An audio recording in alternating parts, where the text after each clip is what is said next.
Here's a tutorial on Malagueña. This is from the Adult Piano Adventures Book 2, page 46. Okay, so to start off, Malagueña, this is supposed to sound like a plucking of the guitar and the castanets. That's pretty typical with Spanish music. Obviously, we're not playing a guitar or castanets, but there are definitely parts within the piece that kind of mimic how that would be for those instruments. For example, my favorite part of the piece is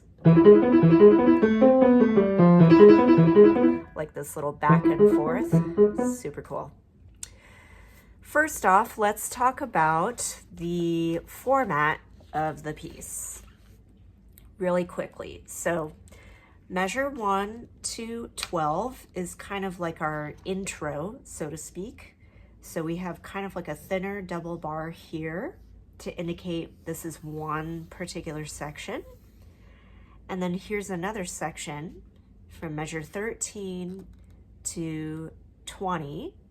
We're gonna actually repeat that twice because the repeat sign is back here, not at the beginning. So these measure 13 to 20 twice, and then we keep going 21 to the end of the piece. And really quickly, I highly recommend marking what type of chord you're playing within these boxes here. So there's really only a few chords that you're dealing with. So we have the E major at measure 1, and a lot of E major, in fact. And then when we get to measure 13, we have, based off of what our right hand is doing, A minor, next box, G major, measure 17, F major, all stepwise motion, pretty standard for Spanish music chord progressions. And then 21, we're looking at the left hand part, which is the triad here. E major, and we do that quite a bit up until measure 33. This is all A minor to the end. So we have E major, A minor, G major, F major. So it's really just 4 chords that we're dealing with within the entire piece. Okay, let's start with our intro. Keeping in mind that we have 3 beats per measure. So all these quarter notes are going to be super back to back, so there should not be any pauses between the bars. And we're seeing that in measure 3, right hand is part of the melody, but it's standalone just with that C, but you are going to continue the legato into the other hand. So we don't want anything to poke out. We don't want that. It's all just one long continuous line. And then looking ahead, comparing measure 2 to measure 4, we have a sharp on the 3rd finger, but then it goes back to G natural. So got to go back and forth between these 2 notes, G sharp, G natural. So if you need to highlight that as an extra reminder, you can definitely do so. Okay, so thinking long lines, long continuous lines. So first slur will be at our slower pace.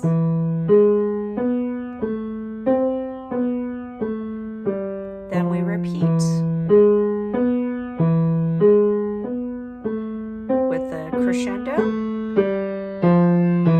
2, 3, cool. Let's pause there for a second.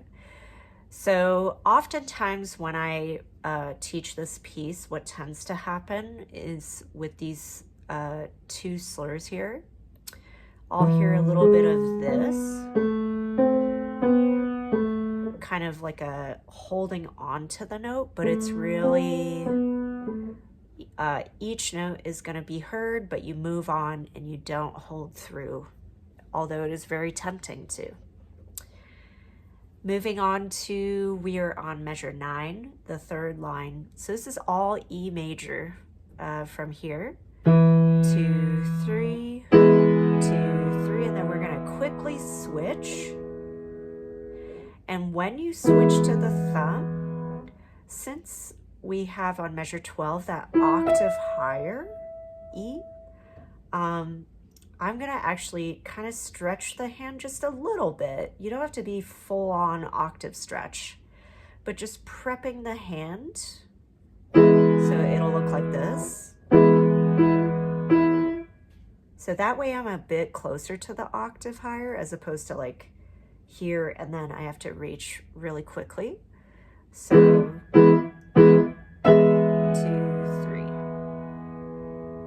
And keep your hand pretty relaxed. We don't want like rigid hands like that. So just keep it kind of almost like a slide up to the E with the additional little stretch within the hand. All right, moving on to the moving lines here with the chords going down by step. Sorry, E major. Let's take a look at the main melody first. So we just ended here. Now we're at measure 13. So you're gonna stay put with the position. 1, 2, 3, 1, 2, 3, G natural, 2, 3, 1. 3, 1. Then we need the G sharp.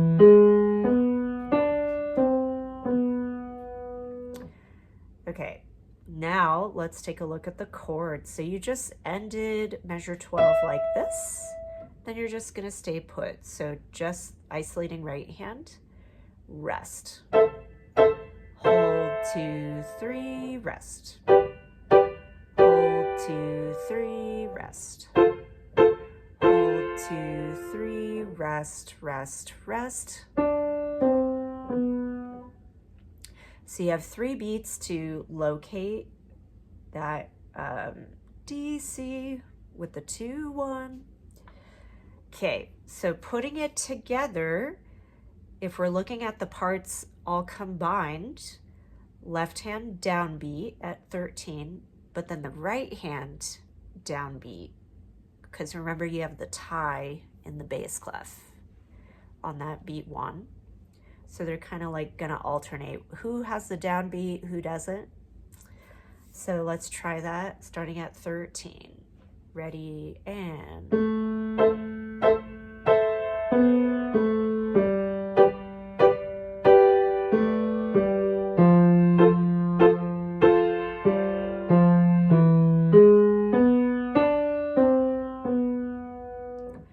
So with these chords too, sometimes I'll also, when I teach this part, it'll be like a holding until you get to the next chord, but there is a quarter rest. So being really nitpicky,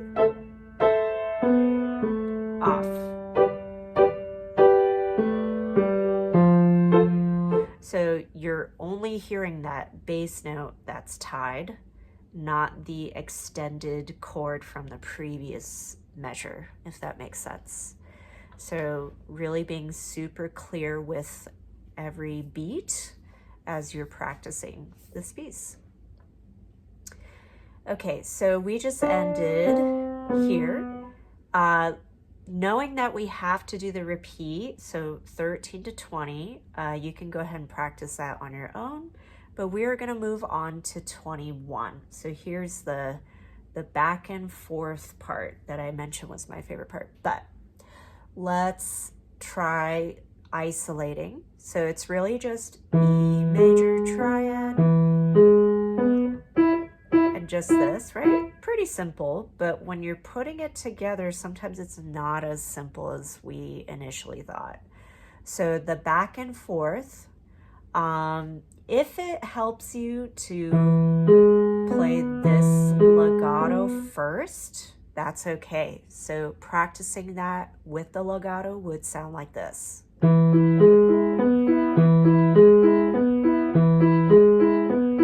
right, left, right, left, right, left, right, left, right, left, right. But eventually, to really be like super clean with this part, it would be left, right, left, right, left, right, left, right. But honestly, if you like that sound versus totally your call. So I kind of like the separateness of those eighth notes, but if you like it more legato, by all means, you can keep it like that. But I'll do just the separated version instead. So we have measure 21. And then super legato, a little bit stronger.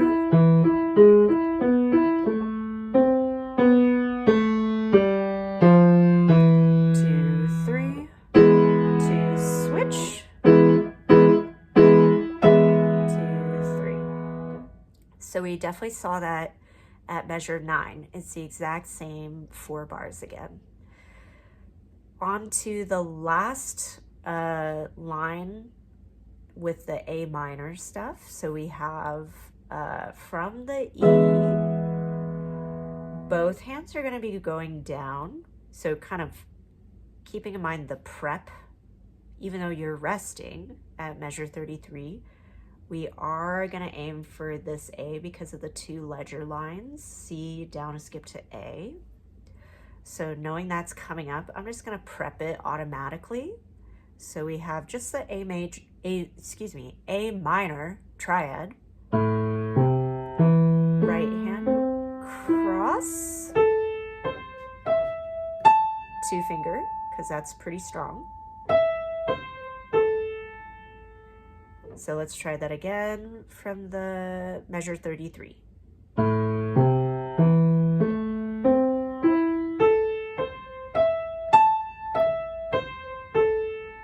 So notice when I do the crossover, by the time I get to this, I'm already swooping. Because you don't want to be like this and then having to like find that A last minute. So it's all kind of like a hand choreography here. Left, cross, under. And then this A that you're hitting, that's going to be replaced with a 3rd finger A minor chord in the left. And then octave lower, same notes. Or you can use 3 or 1. Either finger, as long as you're using one of these, or you could even do like a donut. So like that also works too. As long as you're not using the weaker fingers for the ending, because it is forte and accented. So really go hard on that. Just practicing the hands separate for the leap. Just see if you can get that. 3, 1, 2, 3. And then left hand just on its own. So think of it more of a slide as opposed to a leap down. So what I like to use like a practice technique with my students whenever there's like a big jump of the hands, I just like to practice so initially just practicing the motion. So with your fingers, the correct fingers, I should say. So we have 5, 3, 1, A with a 3, aim. So see if you can just find that without even hitting the keys. So just the placement practice. And then next, I'm gonna play this as written. And then just practice the jump or the slide. So 2, 3. Did I get to the right notes in time? And then if I did, then I'm going to play it as written. So it'd be 2, 3, 2, 3.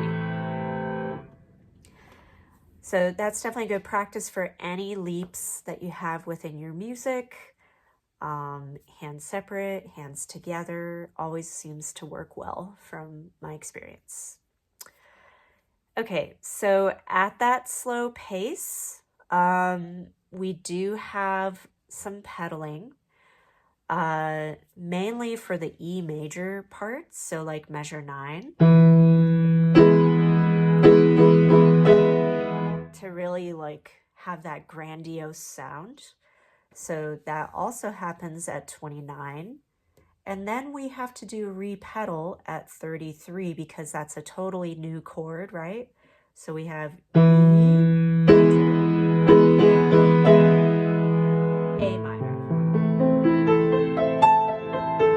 Keep it down because all of that is A minor. So with one pedal, that actually works pretty well with the harmony. Okay, now I'm going to go ahead and play through the piece. It says allegro at the top, which just means fast and lively. So I'm just going to play what I think is fast and lively. And you don't necessarily have to match it, but yes, I will play it a little faster. So here we go.